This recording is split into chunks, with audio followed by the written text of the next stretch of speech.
Good morning, all. We'll start in a moment. We'll let a few more people join, but in a few minutes we'll kick off the discussion.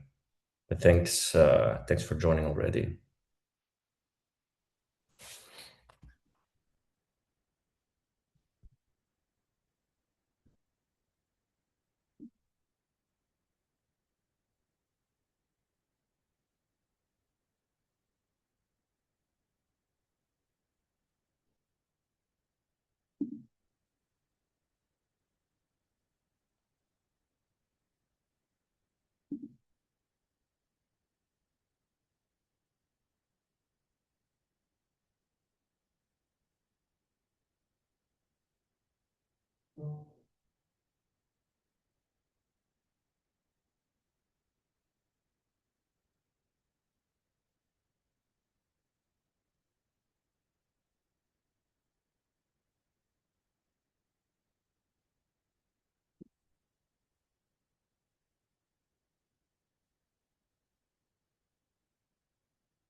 I see a few more people dialing in. Thank you very much. We will kick off in a minute or so.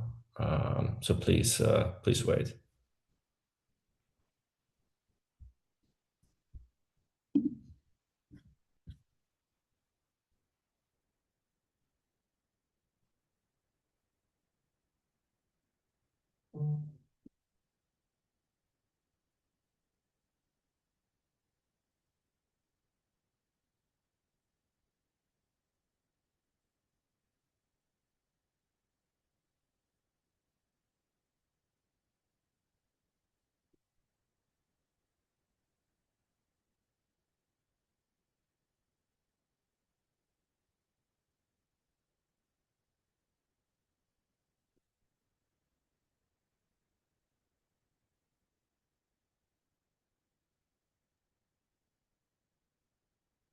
All right. Good morning, all, and welcome to this webinar, which is hosted by both Vivid Money and Visa today. This is going to be a practical educational session where we will discuss where or why card spend quietly is leaking as you're growing. In addition to a few industry insights. We'll share some best practices. We'll share with you how Vivid can provide you with the practical tools to manage card spend. And of course, provide you with the Visa infrastructure behind it and some insight from Visa. In terms of speakers, let me introduce myself first. So my name is Stef. I'm the CEO of Vivid Money. I'm based in Luxembourg, but keep in mind, Vivid was founded a few years ago in Berlin, Germany. We provide a banking platform to small, medium-sized businesses across Europe, like yourselves. And I'd say, as an entrepreneur myself, this topic that we'll be discussing today is quite important to me and to Vivid. Whether you're starting a business or you are running an established one, managing cards and being on top of card leakage is crucial in ensuring that your business can keep on growing in a healthy way. So that's why at Vivid we've spent quite a lot of time and are spending a lot of resources on our own card offering, and as such believe that a educational session like today can and hopefully can add real value to other fellow entrepreneurs. I'm gonna hand over to Lynsey to also introduce herself. Great. Thank you, Stef. And thank you so much to the Vivid Money team for inviting Visa to participate. We're absolutely thrilled to be partnering today on this webinar and great to connect with everybody. So my name is Lynsey Verrillo. I'm a vice president at Visa. I lead a European sales team. I'm based in Madrid, but you might tell from my accent that I'm British, and I've been at Visa for 8 years now. And Vivid Money is one of our great partners, and really happy to share, as Stef mentioned, some of Visa's views and perspectives for the small business ecosystem today. At Visa, we see small and medium businesses as highly important, a strategic priority for us, and a real growth engine for the entire ecosystem, where we see a lot of innovation and we see a lot of high growth and great new use cases in payments. The way that small and medium businesses are managing payments today is really going through a fundamental transformation. We see it, it's transforming at a very rapid pace, and our aim is to be here to support every business across the region and across, of course, the rest of the world as well. And we don't see small businesses and SMBs as small by any means. We know that small businesses represent almost 100%, 99.8% of all businesses in Europe, and generate over 50% of the economic value to the region. So truly, SMBs are the backbone of the European economy. Amazing. So as a quick high-level agenda for today, what we'll be discussing is why your expense management can break down at scale, why you're losing money, but also our framework on how to get organized, coupled with a playbook of some best practices, and of course, a few practical product features that are being offered by Vivid. But before we dive in, Lynsey, what's actually changing in how SMBs spend right now? Yeah, really happy to share some information. We do quite a lot of research across the SMB landscape to really understand what is happening, what are the needs, what are the behaviors, what are the patterns that you're seeing as you operate in your business on a daily basis. So some of the recent research has really demonstrated quite a structural shift in how SMBs are behaving. So first of all, we're seeing that spending is becoming increasingly digital and online first. Sometimes that's driven by your preferences, great technologies in hand, sometimes by those that you're working with. 62% of small business card spend is already online. And in categories like software as a service and digital advertising, we're seeing an even more rapid growth. Secondly, we see businesses becoming more global by default. Even small companies operate across borders, manage multiple currencies, and really rely on international suppliers and platforms that they work with. 8 out of 10 business owners say they're expanding to new markets as one of their major growth engines. And the final trend that I think is important to share is that we see spend becoming a lot more fragmented and decentralized. 59% of small businesses are struggling with a lack of an all-in-one banking app, multiple employees, multiple tools, and multiple payment flows. So this is why we see over 50% of small businesses now banking with fintech companies like Vivid, a great example, which is really aiming to provide small businesses with the tools they need today, fit for purpose for their business, and to evolve in the way that the ecosystem is changing for today and into the future. Oh, cool. So who's this webinar for? Whether you're a CEO, CFO, owners, finance manager, operations managers, in a nutshell, if overspend shows up only at the end of the month, then certainly this webinar is for you.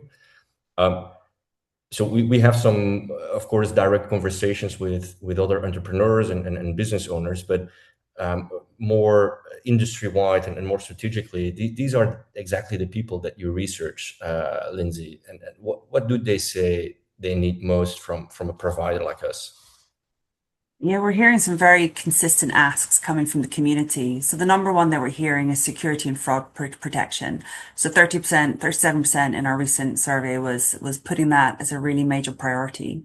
Next is expense management for tracking, and I'm sure that resonates with a lot of the folks on the call today.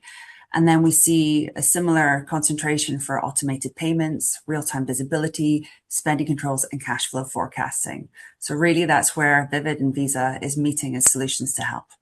Absolutely. And all those items will be addressed today. Now, as a little bit of a quick housekeeping, we have a button below on the screen called Q&A.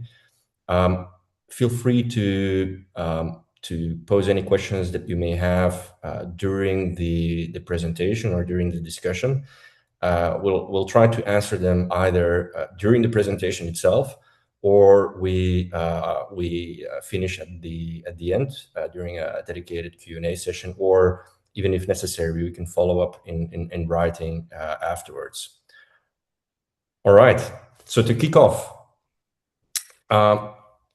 in summary, most SMEs or small, medium-sized businesses, let's face it, they don't necessarily have a spending problem, but more of a problem of visibility and control.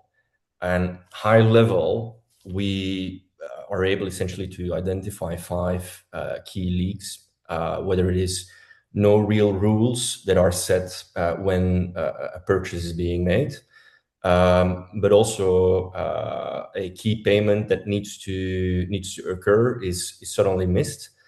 But on the other side, you may also have payments that you don't want to proceed, but are still there. We can call them orphan subscriptions. You may all be familiar with, for example, a Netflix subscription on a personal level that is still being debited from your account, and maybe you wanted to cancel that subscription months ago.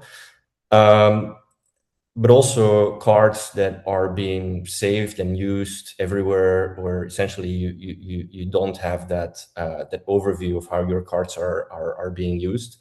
And of course, finally, this lingering access of cards and credentials of yourself, but also of your employees or other company directors. Maybe back to you, Lynsey. Does this Visa's research back that up? Is the real problem control and visibility rather than spending itself? It really does. It really resonates. And I think the observation that I've had from speaking to many small businesses and in the research is that these are not challenges that are missed, but really it's managing the complexity of the information that a small business has to be able to get the great visibility is really the persisting issue that I'm sure is familiar to many of you. So the challenge isn't that small businesses are spending too much, it's that it's really difficult to get real-time visibility over those payment flows and the complexity, particularly from those fragmented ecosystem that we were talking about. So 30% of our businesses told us that it was difficult to manage cash flow. And that what we also see now is that so many small businesses are using multiple software providers. So it's not often, again, intentional, but as you grow and expand your business, you might be bringing on new services, new tools that you need, and you might end up with a disparate landscape of different providers. Really what you need is integration of those. So over 70% are recognizing that landscape and really asking for those to be integrated. So the trend is super clear. We're moving from this fragmented tooling environment to an ecosystem where we are absolutely dependent on that integration so that payments, accounting, spend management, and cash flow tools can all be connected and really empower you to make the right decisions at the right moment with the data at your fingertips. Right. And just to add to that, if we look at our own let's say users and the feedback that what essentially their finance teams have told us, which we detail on the next slide, it's limits that are being changed constantly, right? It's difficult to keep on manually adjusting those limits, but also receipts. It's a very manual process to manage your receipts. Cutting off a vendor, it remains a very manual process, and it feels like manual is a recurring topic here, but where you'd have to talk to the vendor directly to manage that relationship.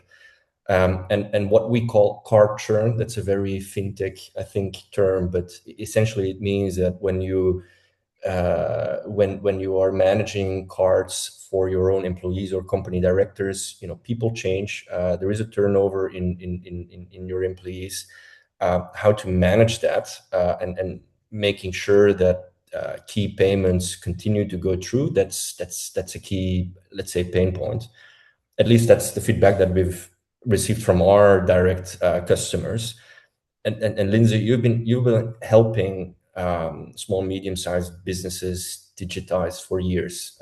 But specifically, what is Visa doing about these pains here? hmm Yeah. So if any of you follows the headlines from Visa, you might remember back in 2020, 2021, we made a pledge globally to support digitization for 50 million small businesses. And COVID was really a moment where we saw a lot of that particular change as we really had an acceleration in digitization and also digital payments. So we were successful with that number. We really were able to create a lot of outreach for small businesses, achieving, I think, a number of 67 million by 2023 was a number that we've been able to support through that initiative. And it's, not a campaign as such, but really this is a dialogue that we're really putting in place to ensure that we're getting the right feedback and evolving our product suite to be meaningful for the small business community and building truly an ecosystem of solutions that can support your businesses through this digital transformation. So one example, I think there's a great one to bring to life here, is that we're really investing in and advocating for virtual cards as a tool and a solution that can give you as a small business more secure and more flexible means of payments. And there's instances where we've seen that it's reduced the rate of fraud by 60%. So really, really impactful. Yeah, wow. And just to put a number on that for the audience, if we look at what this essentially costs you on average, right? These are industry figures. But what we see is that the median fraud loss is quite high, 141K. Of course, this is annualized, um, which are typically related to fraud. And more importantly, especially for the audience today, what you see is that it's typically small to medium-sized businesses that are hardest hit, especially when it relates to fraud costs. So that's a big administrative burden. So Lynsey, how heavy is this admin burden from a Visa perspective?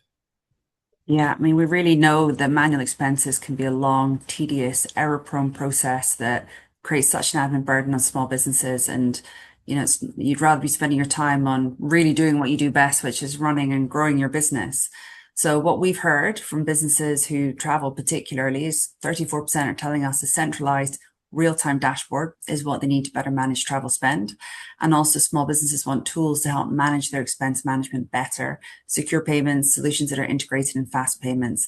And 45% said they really want innovative solutions. They're not afraid of something new, which is great. Yeah.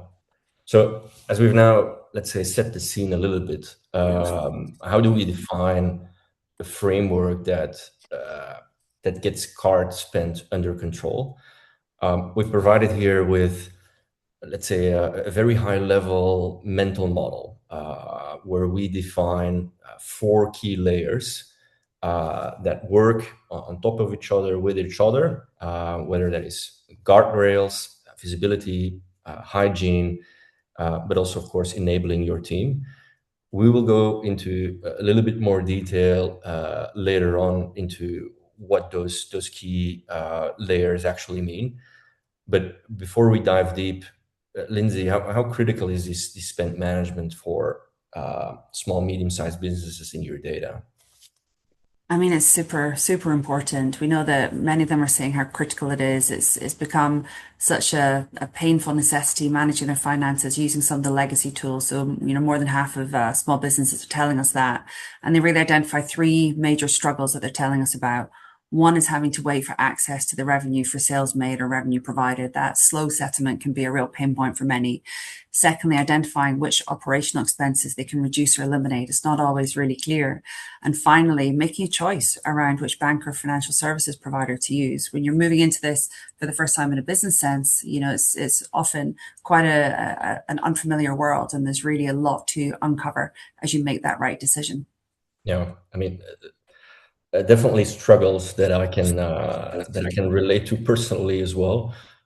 So if I want to to summarize, let's say, or let's call it our 4 building blocks, or 4 practical capabilities that we offer, it would be spend control, it would be scheduled payments or tracking your subscriptions and recurring payments. A third one would be linked services. As you can see, that's still very much under development, where you easily can manage your subscriptions from the app rather than contacting the vendor portal or the vendor directly. And lastly, of course, corporate cards. They come in different forms, but we'll provide you with a few real examples for each shortly. But maybe first, behind these building blocks, Lynsey, what does Visa's, what is the role of Visa's infrastructure in this? Mhm. I mean, I'm sure many of you probably don't know too much about really the role that Visa plays, and truly our role is to enable partners like Vivid, and it's really key that we are building the right solutions and capabilities that is supporting Vivid to serve you really well, and we know that that's so important for the small business community.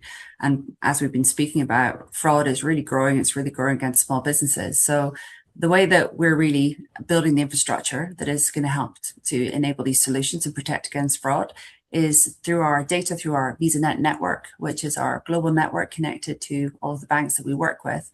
We can really embed security into every transaction by leveraging that network level intelligence data to make real-time decisioning to identify and prevent those fraud risks. So it's not just about protecting transactions, but also doing it in such a way that helps a payment to be seamless and frictionless and made a great experience for you and the customers that you're working with as well. Yeah, great. I mean, it means that a lot of work is happening behind the scenes that is not always visible to us or to business owners. So practically, if we, let's say, move on to the first element of that framework called guardrails, preventing bad spend at the source is really the first step, right? Setting the rules of payment, controlling your ATM withdrawals, restricting spend on certain categories. You don't want a blanket approach. You ideally want to limit how money is spent. You may also want to restrict which merchants are, or specific merchants are being used only. As you can see here, if you want to, let's say, offer a card to someone in your marketing team, you of course only expect funds to be going to an AWS or a Google Ads, etc. So that would be like a merchant lock feature. But also secure payments. Again, going back to your comment, Lynsey, this fraud prevention, but while also making it very frictionless. It's also important as part of what we call guardrails. So security, I know it's super core to Visa, but how does the Visa network support these guardrails? Yeah, I think this is a great example of the infrastructure that we have behind the scenes that is enabling the security of the Vivid solution. So there's a number of ways that we do this. I think the first to speak about, similar to my reference earlier, is the multi-layer risk protection. So our network is integrating AI-driven fraud tools, for example, real-time transaction scoring, that are evaluating various data points instantly to detect anomalies without disrupting that legitimate business spend. So really bringing to life the power of that VisaNet network and the rule decisioning that we put across it to really help to prevent those fraudulent transactions. The next part, you might have heard about tokenization. So tokenization is a technology that is being used to protect your card credentials. So the Visa token service is replacing your sensitive card PAN data, the 16-digit number, with digital tokens. And those tokens are helping to reduce any breach risks for your card not present and your mobile transactions particularly. The third area that I talk about is authentication. So in the industry, we talk about strong customer authentication. And increasingly, with the great advance of the technologies, mobile payments, for example, that we're using, we have access to a lot more biometric authentication. So the face recognition, for example, is a great example of how we can leverage those through the payment flow to ensure that we've got security at checkout. We're really confident in the authentication of the cardholder, again, whilst maintaining a really smooth user experience. And then finally, we talk about zero trust principles. Routed through the network undergoes validation against issuer defined, in this case Vivid, and Visa rule sets. So really ensuring that it's fit for purpose for you as a cardholder. So our network isn't here just to move money around the world, but it's programmable, secure ecosystem that is really here to give our issuers like Vivid and their customers like yourselves end-to-end control over how, where, and under what conditions those payments are occurring, backed up by the global reliability and the risk management supported by AI. And this is a space that we've been working in large language models for many, many years.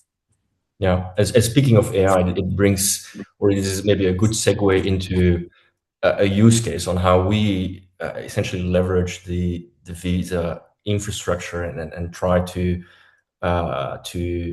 let's say provide these guardrails that we're talking about. And I've seen this myself, and you see this more and more. Those that are using AI, your card is linked to, let's say, Anthropic or OpenAI.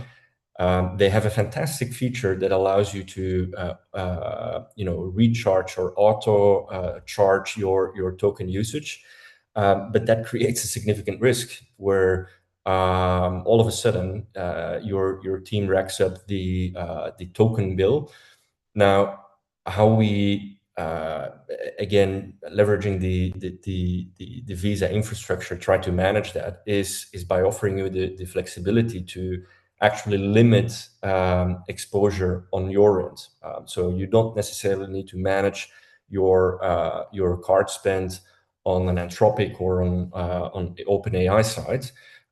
You can do that, but more robust would be to limit or provide limits to yourself and to your employees in the card that they actually use.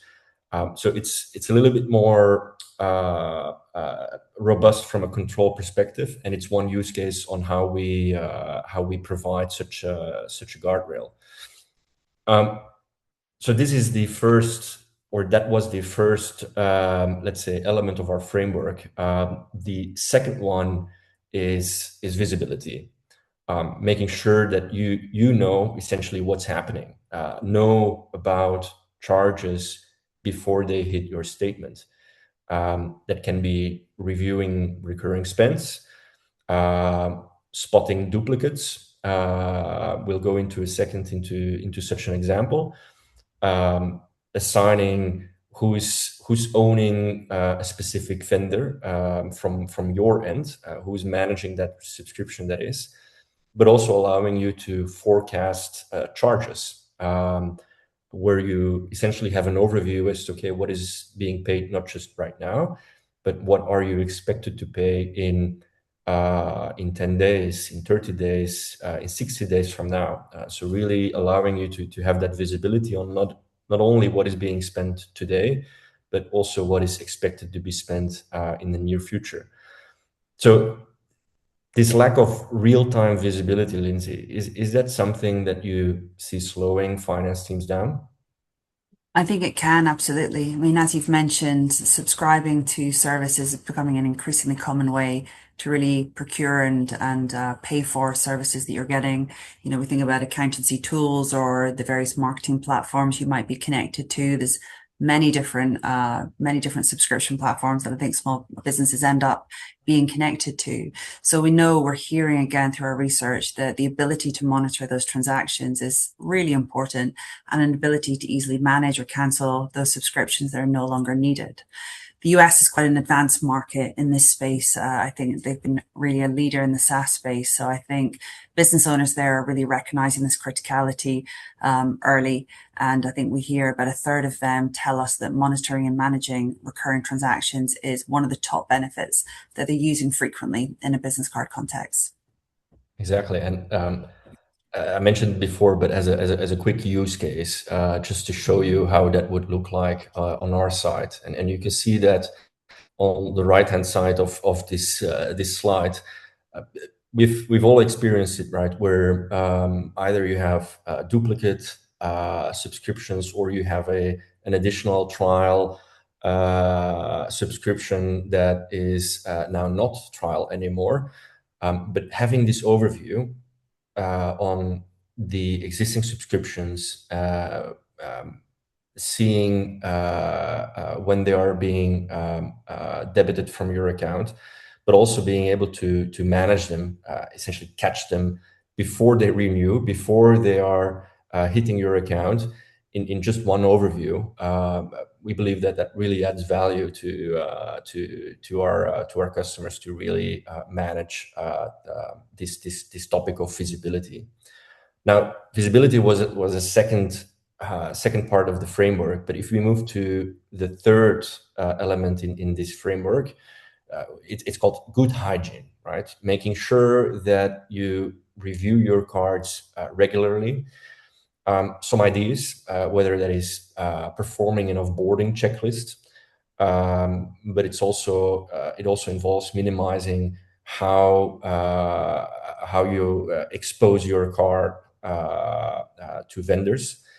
It also involves cutting ties with vendors or subscriptions quite quickly.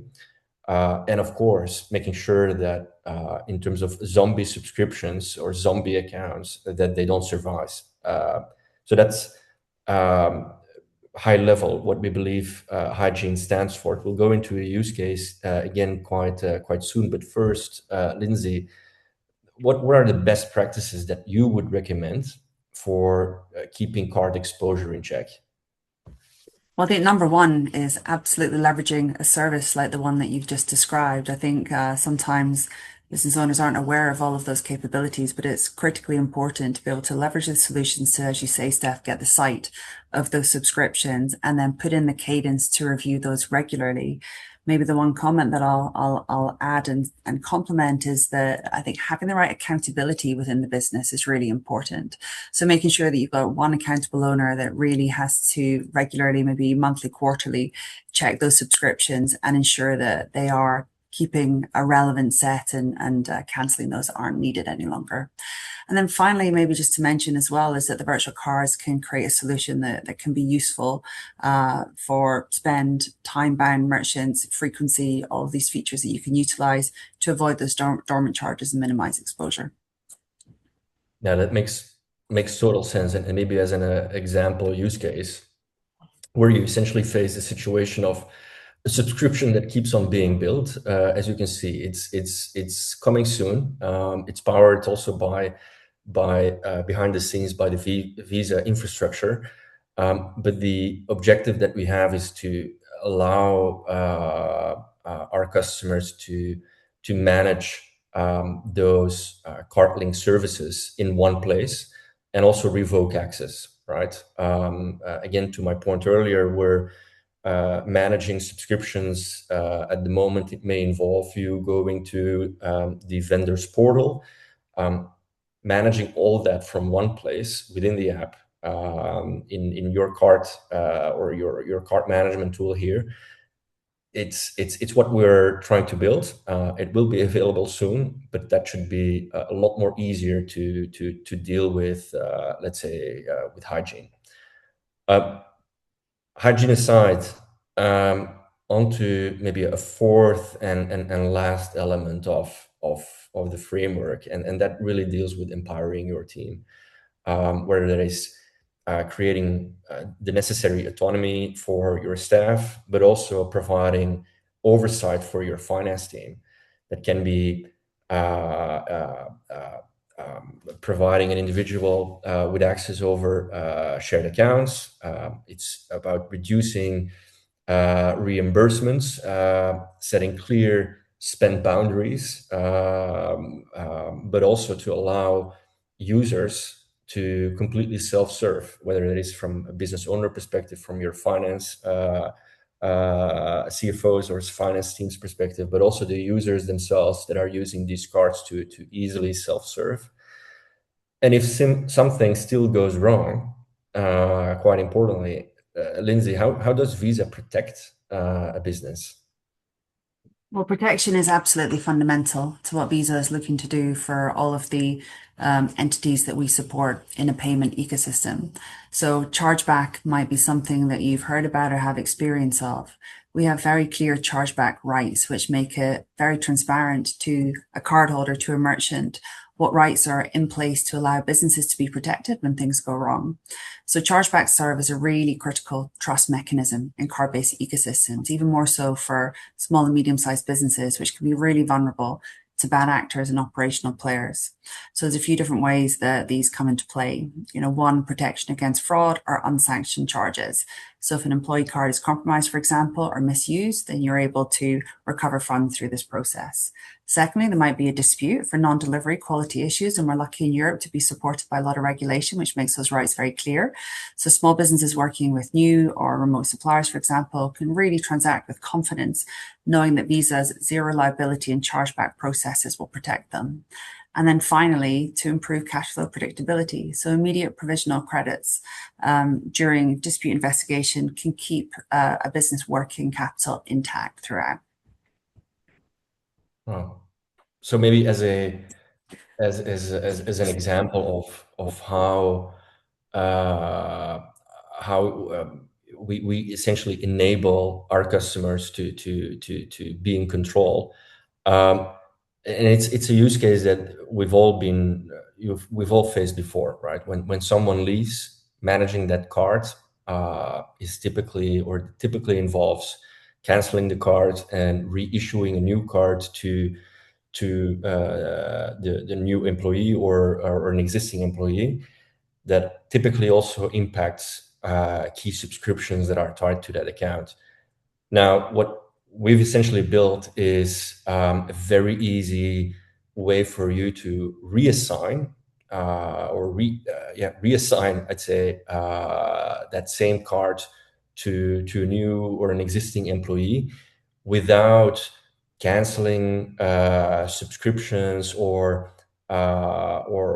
facing any of the let's say difficulties of going through this entire process. Um, Maybe taking a step back, Lynsey, how does Visa think about matching the right card to the right use case? Yeah, it's a great point, Steph, and we really do want to make sure that as many of those transactions can be as smooth and frictionless as possible. So I think from first of all thinking about our card issuers like yourself, we really want to create the ability to choose the right cards for the right use cases. And then as you provide them to your business owners, it's giving them peace of mind that a Visa business card is secure, protected, and really built with that small and medium-sized business in mind. And we get great feedback. So 90% of small businesses tell us that they're satisfied with those business cards, saying that they're easy and convenient to use, and they're also useful to manage expenses. Well, but speaking of expenses, we've now discussed, I'd say, a key part of the discussion for today, which is managing spend and how you can manage spend. But there's also a key, let's say, element that is typically overlooked when we're discussing cards, and that's cashback. Now at Vivid, we're as you can see, we can be quite generous, up to 10% cashback on spends that you make with your card. But maybe back to you, Lynsey. How do you see, or what do you see in how small, medium-sized businesses value these type Mhm. of rewards and cashbacks? Absolutely. What a fantastic feature for your cardholders. I mean, we hear a lot of small businesses tell us that cashback is a critical feature when they're choosing a card. I think it's a great example of the consumerization of the value proposition. So in really practical terms, I think many of you will be thinking as consumers first, and you're looking for a consumer-like experience and features in those business cards, cashbacks, discounts, other benefits. And with the added nuance of needing those business specific features as well, spend management, more controlled dashboards, I think that's where we've created, the right aggregated value proposition that is hopefully meeting your needs really well. And it's also got the benefit of supporting, even if marginally, your cash flow. Yeah, wow. I do recognize that cashback is not yet that well known to customers. So there is some work to be done on our side to also make sure that customers are aware that cashback exists and that it can be quite attractive to manage their spends. And but finally, you know, which card, right? We at Vivid, we offer, I'd say three key cards, whether that is a virtual card. We also, of course, offer physical cards. And if you prefer a premium option, a proper metal card is also an offer.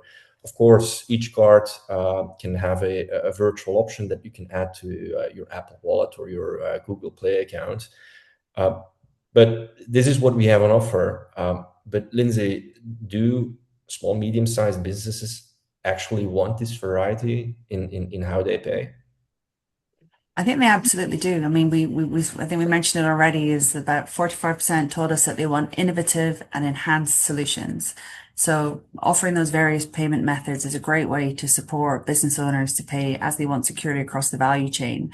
I think maybe they don't say, I want a virtual card, but actually understanding the features of it is really what's important. The great thing about a virtual card is they can really support a business by allocating a virtual card by subscription, as we spoke about, for example, to ensure that there's a lot of control over that spend and being able to adjust it ongoing, but also ensuring that spend control and management for different categories and putting that easy cancellation, putting the right amount limits on some of those transactions, putting restrictions on certain merchant categories can be really important, especially as you think about giving cards to your employees.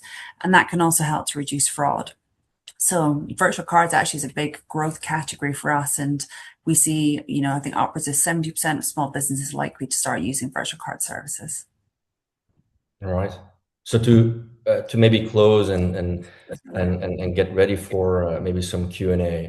If I want to recap on spend management, we've got our guardrails, right?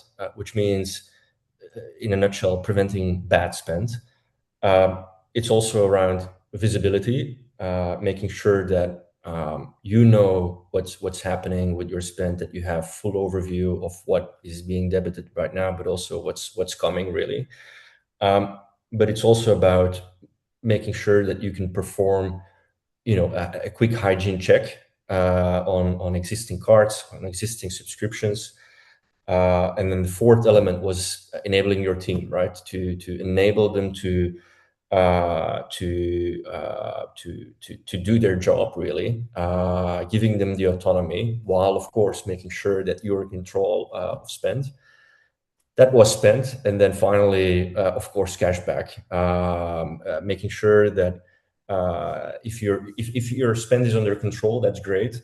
But if you can also earn up to 10% cashback on the spend that you have to do, that makes it, let's say, a little bit more attractive to our users. So I invite the audience, if they haven't done so already, to submit their questions. We'll be on standby and try to see if we can answer them. If not already in the chat, then maybe now. We have a follow-up contact as well.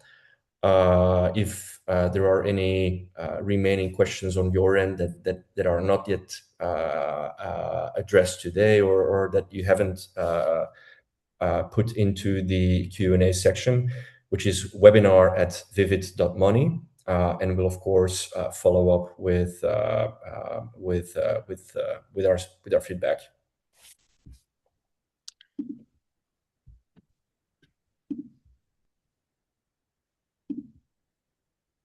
All right. I don't see any Q&A at the moment. I believe, Nikita, that they were properly answered, or people are a little bit shy, and maybe we can expect some questions or over email. Yes, sure. I think we can skip to the questions that we received before. Okay, fantastic. So there are a couple of questions indeed that some of you have shared with us in advance, and we'll just go through them one by one, discussing what automatic routine, you can stop that can stop money leaking out of your business. I'd like to go back to those four key elements that we discussed, right? Making sure that you have these guardrails in place, that you have sufficient visibility over overspend. That's the first one, or a second one, sorry. And of course, making sure that you have a routine of performing hygiene checks. So it's not the four key elements, but those three elements that we discussed. I think if you have a habit as a routine, it would help in making sure that money stops leaking. But of course, we offer that within our app, in our tools. So we're there to help you. It's very similar to maybe the second question. How can I keep up when my outflows keep growing? And maybe this is not necessarily let's say a visibility or a hygiene specific element, but it also ties into enabling your team, right? Making sure that your team has the necessary control and overview over their card spend. Do they also have the same guardrails that we discussed earlier in place to make sure that they are only spending on subscriptions or on purchases that you expect them to spend money on?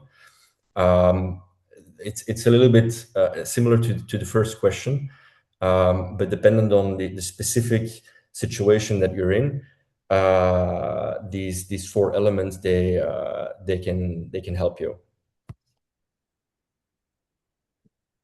The third question is how do I actually cut spending? Where do I start? It's a good question. And I think a first reflex should be to kill duplicates, to kill zombies first. So we have that tool where you indeed have the overview as to what subscriptions you and your team have, so that you are aware if there are duplicates or zombie subscriptions that you need to remove. So I think killing those first is a good way to quickly reduce spend.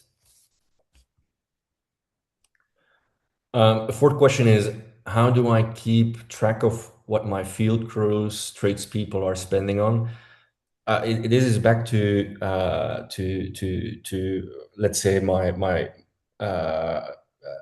the second element on visibility, right? You essentially have this overview within our app, person by person, but also role by role, where you know what recurring subscriptions they have on their card, but also on the cards themselves, the real-time payments that they make on a day-by-day or a day-by-day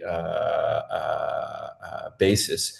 So within that overview, you can quickly select role by role, user by user, how they are actually spending money, giving you indeed the control. It avoids you from having to wait until a month end. Everyone hates that. I hate that too, waiting until the end of the month to see the bill and then you have visibility. No, you actually are able to have that full control, full overview on a real-time basis. A fifth question is Sorry, Stef. We also have a question similar to the fifth on our Q&A form. So the person is asking about automation. So I think we can answer them both. Yeah, automation is key. And on one hand, today we do offer possibilities to integrate with your existing accounting software, where your external accountant or even an internal accountant can integrate that data directly into their ERP software. But this is an area that never stops. Automation, even for us, it's almost a reflex. But as you can imagine, it takes time, because we're not just offering our own solution. We have to deal with a number of vendors, and there are plenty of such ERP platforms and other software providers. So it takes a little bit of time, but we have certain solutions already available, but certainly more can be done.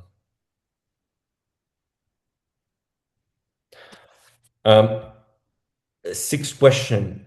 Can you share your own story of building a business? What caught you off guard, and how did you get through it?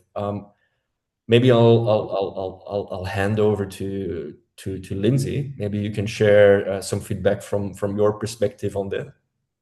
Yes, I mean, so taking off my visa hat, I actually helped my husband set up the business. He's a wine producer in the UK. So it's great to hear your advice, Steph. I think it's so pertinent and really, really relevant. And I recognize that through the experience that we've had. So I helped him do this a number of years ago from scratch, really working solo. And he didn't come from a background where he had experience running the operation on the financial side of the business. So I think truly what we experienced going through that journey is we really underestimated how much is necessary to set in place your foundation of the way that you run the business, the financial platforms, the integration between the different tools, understanding the spend patterns that you're going to have, particularly in a seasonal business like wine, where you've got peaks and troughs of having a lot of costs around the time of harvest, around the time of bottling, having big peaks of sales, the festive period, I'm sure common for many folks listening today, or other points in the year. Really anticipating that up front, planning your working capital so that you're going to be able to manage around it, and then leveraging these tools to help facilitate it and make it easier and make it better. So I think it's just investing a lot of time really in building the right infrastructure is absolutely critical. Amazing. Yeah, I can only echo that, and I think some of the if I want to answer from my perspective, let's say the pain points that we discussed today were essentially the same pain points I had myself, and it's about being in control, visibility. At least that those were key for myself, and spending way too much time on let's say tracking expenses, making sure that I can or that at least the accountant can easily reconcile expenses and purposes of expenses. That was a key point, at least from my perspective, and that's of course also why, at least at Vivid, we have now these solutions. So not just because we think it's a great solution, but also it comes from a real business or a personal need that we have these solutions. Maybe moving to the seventh question, cashback and rewards on business card spend, do they actually matter? If I can maybe answer this from a Vivid perspective first, I think the honest answer is that rewards or cashback, they're a bonus. They should not be a strategy, right? You should not be let's say spend money to earn cashback. If you have your spend under control, and if you can then maximize cashback or other rewards, that's great. That's real added value. But the cashback itself, it should not be the ultimate goal. It's the nice to have. So that's also from a Vivid perspective. We are not just offering a cashback card. we're offering a proper spend management tool, cart management tool, plus cashback. So yeah, that's maybe the Vivid view or my view.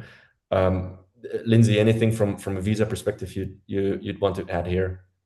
Yeah, I think I'd really echo your views, Steph. I mean, I think as we see cashback is going increasingly mainstream on consumer cards in some markets, business cards are evolving in that direction too. I think we see an increased demand for the right rewards, consolidated spend, and of course helping cash flow when that can be, as you say, an added benefit.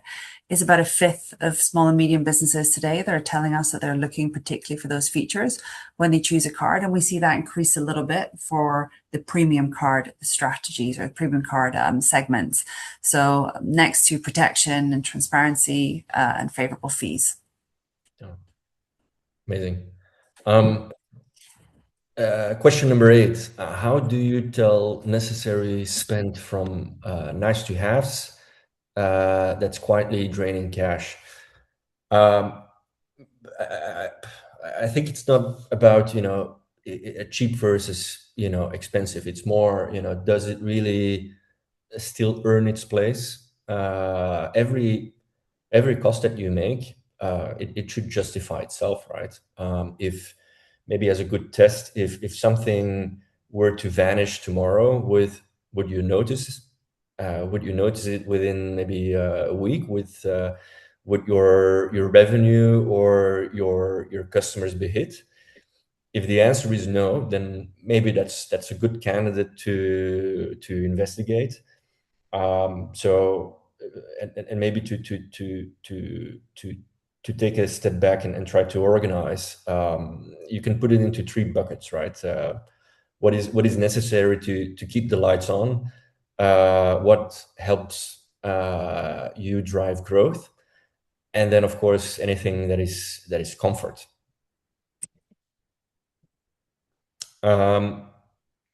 Question number 9.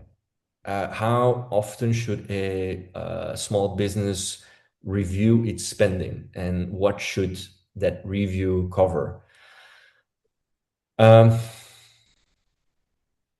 It's a good question. I think how often it really depends on of course your business nature and the size of your business. If you're a 5-person team and I don't think a daily review is necessary. Maybe a monthly or a quarterly review is sufficiently or is sufficient enough to perform a quick deep dive on subscriptions and renewal. If regardless of team size, it can also be linked to how many expenses or how many subscriptions that you have ongoing. It sometimes can be a lot. So then maybe a prioritization is in order, where you look at, okay, what are your top 10 expenses and just review those. You can also look at new versus old charges, anything this month or this quarter that wasn't there before.